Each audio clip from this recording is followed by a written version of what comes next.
Students, Assalamu alaikum. Students, we have read the poem Sleep Baby Sleep. Now we will solve its exercise. So, open your English textbook Sleep Baby Sleep. प्यारे बच्चों, हमने Sleep Baby Sleep इस नज़म को पढ़ा है। अब हम उसकी एक्सरसाइज हल करेंगे। Are you ready? क्या आप तैयार हो? Okay, so let's be started. Write down the meaning of difficult words.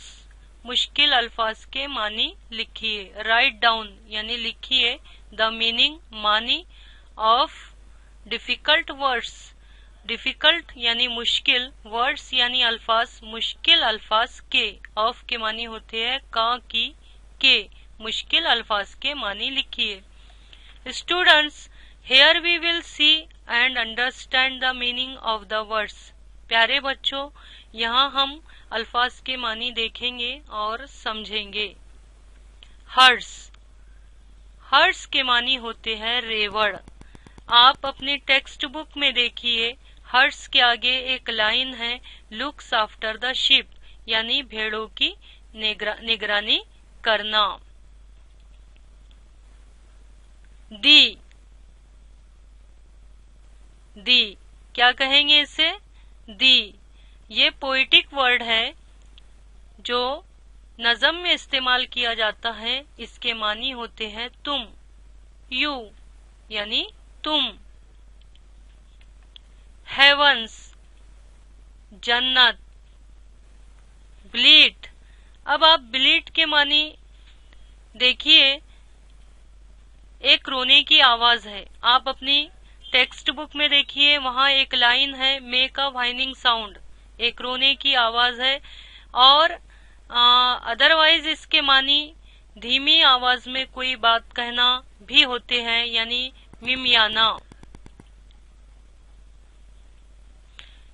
रूज, इसके मानी है लाल होना, लेकिन पोयम में रूज के आगे एक लाइन लिखी है। आप अपनी टेक्स्ट बुक में देखिए, look at your text book. Here it mean a child who does not do what is asked.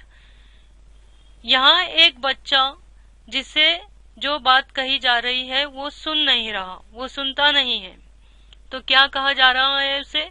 सोने के लिए। उसकी माँ बार बार हर मुमकिन कोशिश कर रही है कि बच्चा सो जाए, लेकिन बच्चा अपनी आंख नहीं लगा रहा। तो यहाँ उसके मानी दिए हुए है कि एक, यहाँ इसका मतलब है एक बच्चा जो उसे कहा जाता है वो नहीं करता। वैसे इसके मानी होते हैं रूज के लाल होना। स्लीप सोना। ट्रीज दरख्त। देखिए, स्लीप सोना, ट्रीज दरख्त, ब्राइट रोशन, बी होना, डॉग कुत्ता, गो जाना। अब यहाँ देखिए, match the rhyming words used in the song. अब राइमिंग वर्ड्स किसे कहते हैं? राइमिंग वर्ड्स उसे कहते हैं जिसका आखिरी लेटर एक जैसा हो। देखिए यहाँ स्लीप, स्लीप में लास्ट लेटर आखिरी हुर्फ पी है और शीप में भी लास्ट लेटर आखिरी हुर्फ पी है, तो स्लीप शिप, स्लीप का राइमिंग वर्ड है शिप। तो इस तरह से इन वर्ड्स में आप उसको मैच करता हुआ वर्ड निकालिए जो उससे मैच होता है। जैसे ट्री है, अब ट्री से क्या मैच होगा तो वो देखिए और अपनी नोटबुक में लिखिए। Sleep, tree, bright, be, dog, go, so, rouge, the, night, see, ship. आगे देखिए,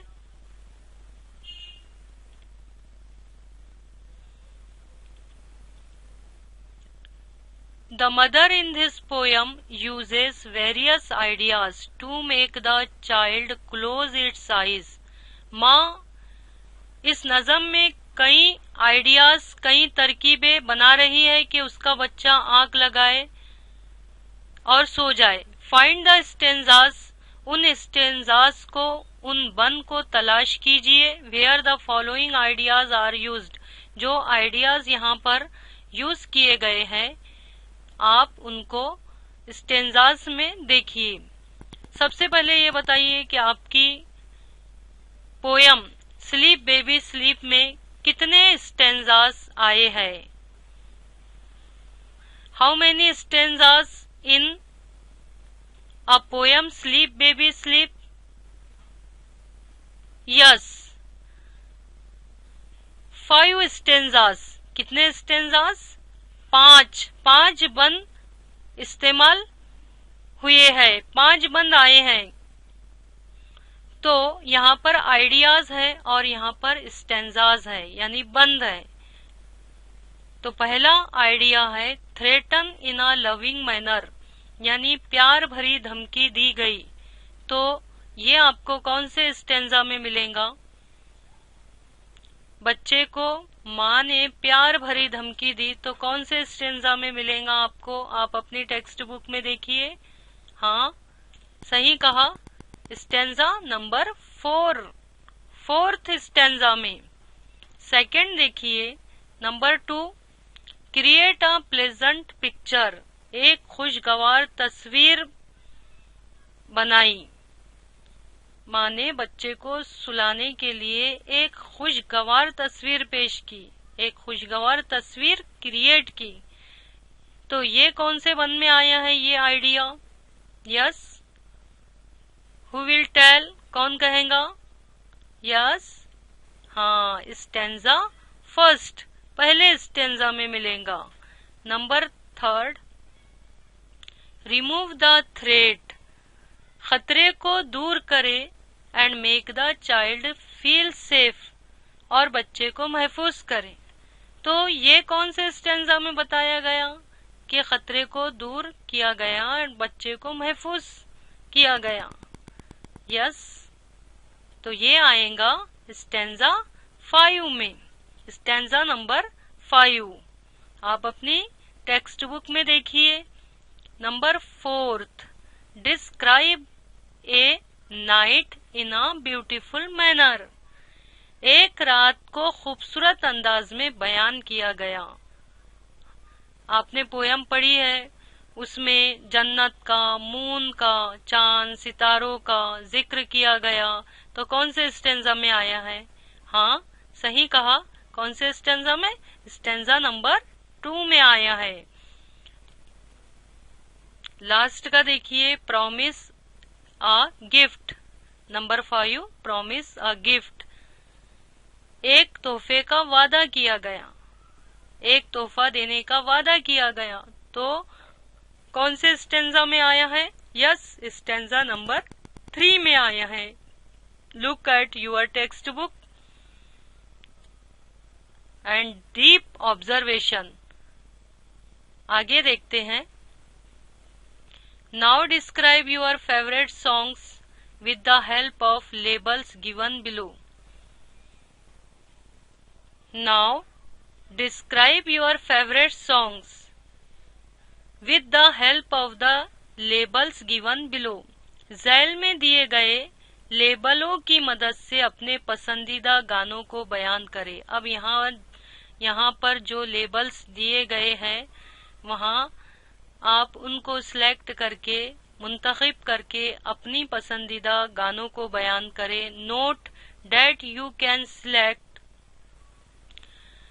more than 1 label for a poem. आप नज़म के लिए एक से ज्यादा लेबल मुंतखब कर सकते हैं। देखिए,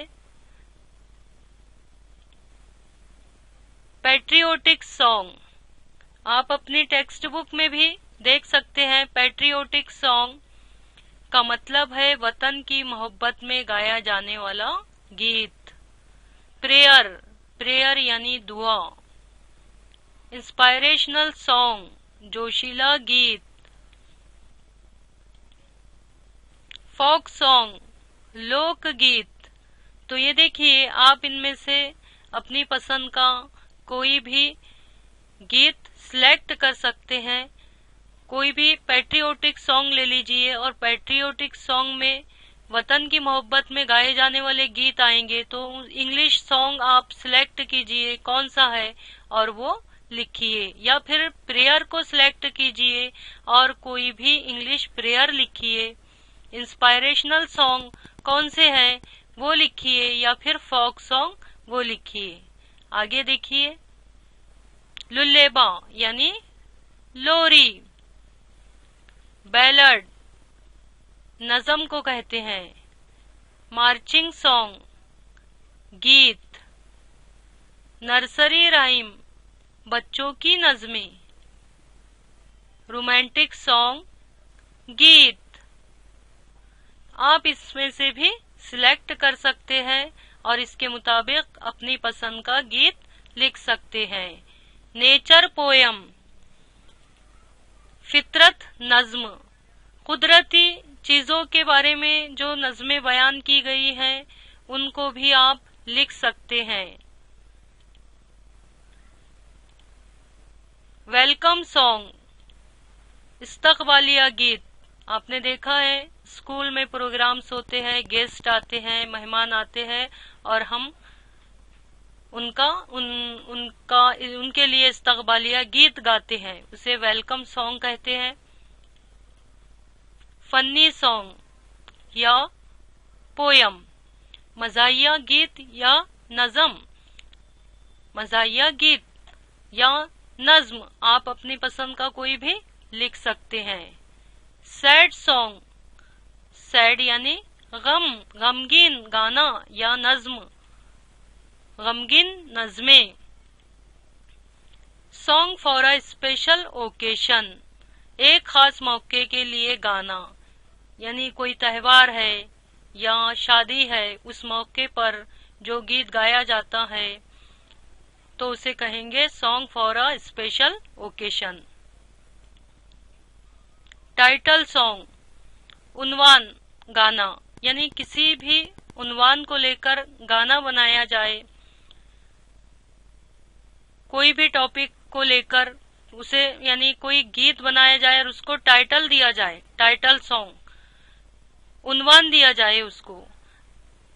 एक दरख्त है, दरख्त पर हमने एक नज़म बनाई और उसको उन्वान दिया तो उसे टाइटल सॉन्ग कहेंगे। जिंगल, छोटे छोटे गीत, जिंगल यानी छोटे छोटे गीत। छोटे छोटे गीत किसे कहेंगे? जैसे कि वो गीत है नानी तेरी मोरनी को मोर ले गया, ऐसे छोटे छोटे गीत, तो उसे जिंगल कहेंगे। नरेटिव पोयम, ऐसी नज़म जो शायरी की शक्ल में कहानी सुनाती है, यानी एक ऐसी नज़म जो शायरी के तौर पे हो लेकिन उसमें हमें कहानी समझ में आ रही है, यानी कहानी बयान की जा रही है, उसे कहा गया नरेटिव पोयम। नरेटिव बोले तो बयानिया, यानी ऐसी नज़म जो शायरी की शक्ल में कहानी सुना रही हो। तो आप इन्हें भी सिलेक्ट करके इसके बारे में लिख सकते हैं। रिलीजियस सॉन्ग यानी मजहबी गीत, मजहबी गीत भी आपने सुना है तो आप उसके मुताबिक भी लिख सकते हैं। इसमें से आप कोई भी चूज करके कोई भी अपनी पसंद के गीत, अपनी पसंद की नज़में लिख सकते हैं। So students, I hope you understood. So see you in the next video.